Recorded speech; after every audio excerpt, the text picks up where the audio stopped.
ഇന്നത്തെ വീഡിയോയിൽ കുഞ്ഞുങ്ങൾ എപ്പോഴാണ് കമിഴ്ന്ന് വീഴുന്നത്, കുഞ്ഞുങ്ങൾ കമിഴ്ന്ന് വീഴാനുള്ള പ്രായം ഏത്, എന്തൊക്കെയാണ് അമ്മമാർക്ക് ചെയ്യാൻ കഴിയുന്നത്, എപ്പോഴാണ് ഡോക്ടറെ കാണേണ്ടത് എന്നതൊക്കെയാണ് പറയുന്നത്. നമസ്കാരം, ഞാൻ ഡോക്ടർ ക്ഷേമ. ടൈനി ടമ്മീസ് എന്ന യൂട്യൂബ് ചാനലിലേക്ക് എല്ലാവർക്കും സ്വാഗതം. ചാനൽ ആദ്യമായി കാണുന്നവരാണെങ്കിൽ വീഡിയോ ലൈക്ക് ചെയ്യാനും ഷെയർ ചെയ്യാനും സബ്സ്ക്രൈബ് ചെയ്യാനും മറക്കരുത്. കുഞ്ഞുങ്ങൾ കമിഴ്ന്ന് വീഴേണ്ട ശരിയായ പ്രായം എന്നുള്ളത് 4 മുതൽ 7 മാസത്തിനിടയിലാണ്. എന്നാൽ ചില കുഞ്ഞുങ്ങൾ നേരത്തെ തന്നെ കമിഴ്ന്ന് വീഴും. ചില കുഞ്ഞുങ്ങൾക്ക് മൈൽ സ്റ്റോൺസ് അച്ചീവ് ചെയ്യാനും താമസമായിട്ട് കാണാം. ഇതൊക്കെ കംപ്ലീറ്റ്ലി നോർമലാണ്. നിശ്ചിതമായ ടൈം സ്റ്റാമ്പ്സിനുള്ളിൽ തന്നെ കമിഴ്ന്ന് വീഴുന്നുണ്ടോ, ഇരിക്കുന്നുണ്ടോ എന്നൊക്കെ ശ്രദ്ധിക്കേണ്ടത് മാത്രമാണ് നിങ്ങൾ ചെയ്യേണ്ടത്.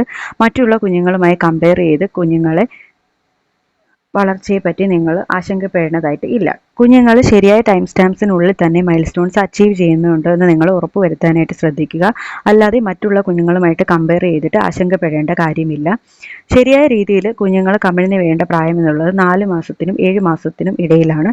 എന്നാൽ ചില കുഞ്ഞുങ്ങൾ ഇത് താമസിക്കാനായിട്ട് സാഹചര്യമുണ്ട്. നിങ്ങളുടെ കുഞ്ഞ് തലയുറയ്ക്കുന്നത് ലേറ്റ് ആയിട്ടാണെങ്കിൽ കുഞ്ഞ് കമിഴ്ന്ന് വീഴാനും താമസമെടുക്കും. കുഞ്ഞ് കമിഴ്ന്ന് വീഴുക എന്നത് ഇമ്പോർട്ടൻ്റ് ആയിട്ടുള്ള ഒരു മൈൽ സ്റ്റോൺ ആണ്. കുഞ്ഞിൻ്റെ നെക്കിൻ്റെയും അതുപോലെ തന്നെ തലയുടെയൊക്കെ മസിൽസ് ഉറയ്ക്കുന്നതായിട്ടുള്ള ഒരു സിംറ്റമാണ് കുഞ്ഞുങ്ങൾ കമിഴ്ന്ന് വീഴുക എന്നുള്ളത്.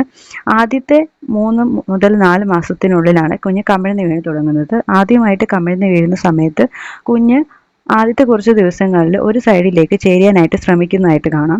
എന്നാൽ അപ്പോൾ തന്നെ തിരികെ തന്നെ വീഴുകയും ചെയ്യും.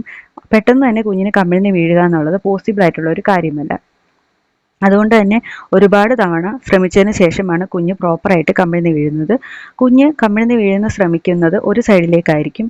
എന്നാൽ കമിഴ്ന്ന് വീഴതിന് ശേഷം കുഞ്ഞുങ്ങൾ തിരിഞ്ഞു വീഴാനും അതുപോലെ തന്നെ മറ്റ് സൈഡുകളിലേക്ക് തിരിയാനുമുള്ള സാഹചര്യങ്ങളും ഉണ്ടാകുന്നു.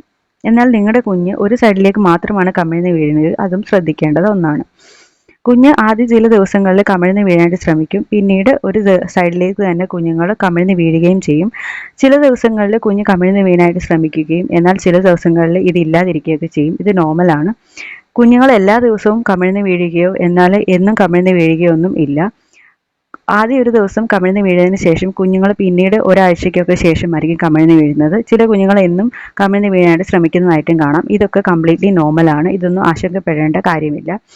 നിങ്ങളുടെ കുഞ്ഞ് ആദ്യത്തെ ഏത് മാസത്തിലാണ് കമിഴ്ന്ന് വീഴുന്നത് കമൻ്റ് ആയിട്ട് പറയുക. ടമ്മി ടൈം കൊടുക്കുന്ന സമയത്ത് എപ്പോഴും സോഫ്റ്റ് ആയിട്ടുള്ള ഒരു സർഫസിലോ ബ്ലാങ്കറ്റിലോ ഒക്കെ വേണം കുഞ്ഞിനെ കിടത്താനായിട്ട്. ആദ്യമൊക്കെ ടമ്മി ടൈം കൊടുക്കുന്ന സമയത്ത് പതിയെ മാത്രം കുഞ്ഞിനെ ട്രെയിൻ ചെയ്തെടുക്കുക. പിന്നീട് കുറച്ച് നാളുകൾക്ക് ശേഷം മാത്രം കുഞ്ഞിന് ഒരുപാട് സമയത്തേക്കൊക്കെ ടമ്മി ടൈം കൊടുക്കാനായിട്ട് ശ്രദ്ധിക്കുക. അടുത്തത്, കുഞ്ഞ് കമിഴ്ന്ന് വീഴാനായിട്ട് ശ്രമിക്കുന്നതായി നിങ്ങൾ കാണുകയാണെങ്കിൽ കുഞ്ഞിൻ്റെ ഒരു സൈഡിലായിട്ട് പില്ലോ ഒക്കെ വെച്ച് സപ്പോർട്ട് ചെയ്ത് കൊടുക്കുക. അപ്പോൾ പതിയെ കുഞ്ഞ് ഒരു സൈഡിലേക്ക് കമിഴ്ന്ന് വീഴാനായിട്ട് ശ്രമിക്കും. അതുപോലെ തന്നെ നിങ്ങൾക്ക് സൈഡിൽ കിടന്നുകൊണ്ട് കുഞ്ഞിനെ മറ്റ് സൈഡിലേക്ക് കമിഴ്ത്താനായിട്ടും ശ്രദ്ധിക്കാവുന്നതാണ്. അടുത്തതായിട്ട് കുഞ്ഞിന് ബോർഡ് ബുക്സ് ഒക്കെ വാങ്ങിച്ചു കൊടുക്കാം. ഇതിൻ്റെ കളറൊക്കെ കാരണം കുഞ്ഞുങ്ങൾ മറ്റുള്ള സൈഡിലുകളിലേക്കും ശ്രദ്ധിക്കാനും തല തിരിഞ്ഞ് കമിഴ്ന്ന് വീഴാനായിട്ടൊക്കെ ശ്രമിക്കുന്നതാണ്. അടുത്തതാണ് ടോയ്സ് എന്ന് പറയുന്നത്. അതായത് കളറും ലൈറ്റും ഒക്കെ ഉള്ള ടോയ്സ് സൗണ്ട് കാരണമൊക്കെ കുഞ്ഞുങ്ങൾ ശ്രദ്ധിക്കാനായിട്ട് ഇടയുണ്ട്. ഇത് കുഞ്ഞിൻ്റെ തലയുടെ സൈഡിലേക്കൊക്കെ വെക്കുന്ന സമയത്ത് കുഞ്ഞ് ഇതിലേക്കുള്ള ശ്രദ്ധ കേന്ദ്രീകരിച്ചിട്ട് കമിഴ്ന്ന് വീഴാനായിട്ട് ശ്രമിക്കുന്നതാണ്.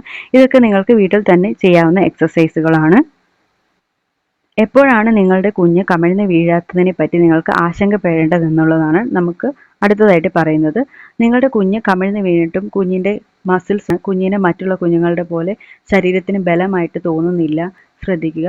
രണ്ടാമത്തേത്, കുഞ്ഞ് ഒരു സൈഡിലേക്ക് മാത്രമാണ്. അടുത്തത്, നിങ്ങളുടെ കുഞ്ഞ് 7 മാസമൊക്കെ ആയിട്ടും കമിഴ്ന്ന് വീഴുന്നില്ലെങ്കിൽ ഇതും ഡോക്ടർ കാണേണ്ട കണ്ടീഷനാണ്. നോർമലി കുഞ്ഞുങ്ങൾ 4 മുതൽ 7 മാസത്തിനിടയിലാണ് കമിഴ്ന്ന് വീഴാനായിട്ട് ശ്രദ്ധിക്കുന്നത്. ചില കുഞ്ഞുങ്ങളിൽ ഇത് താമസം ഉണ്ടായേക്കാം. എന്നാൽ ഒരു നിശ്ചിതമായ സമയം എന്ന് പറയുന്നത് 7 മാസമാണ്. ഇതിനുള്ളിലൊന്നും കുഞ്ഞ് കമിഴ്ന്ന് വീഴാനായിട്ട് ശ്രദ്ധിക്കുന്നില്ല എങ്കിൽ നിങ്ങൾക്കിത് ഡോക്ടറെ കാണേണ്ടതായിട്ടുള്ള ഒരു കണ്ടീഷനായിട്ട് മാറുന്നു. നിങ്ങളുടെ കുഞ്ഞ് എപ്പോഴാണ് കമിഴ്ന്ന് വീഴേണ്ടത്, കമിഴ്ന്ന് വീഴാനായിട്ട് എന്തൊക്കെയാണ് ചെയ്യേണ്ടത് എന്നതിനെ പറ്റിയാണ് ഇന്നത്തെ വീഡിയോയിൽ സംസാരിച്ചിരുന്നത്. ഇതിനെപ്പറ്റി നിങ്ങൾക്ക് കൂടുതൽ സംശയങ്ങളുണ്ടെങ്കിൽ കമൻസ് വഴി ചോദിക്കാവുന്നതാണ്. വീഡിയോ ഇഷ്ടമായ ലൈക്ക് ചെയ്യാനും ഷെയർ ചെയ്യാനും ചാനൽ സബ്സ്ക്രൈബ് ചെയ്യാനും മറക്കരുത്. പുതിയ വീഡിയോകൾക്കായി ചാനൽ ഫോളോ ചെയ്യുക. താങ്ക്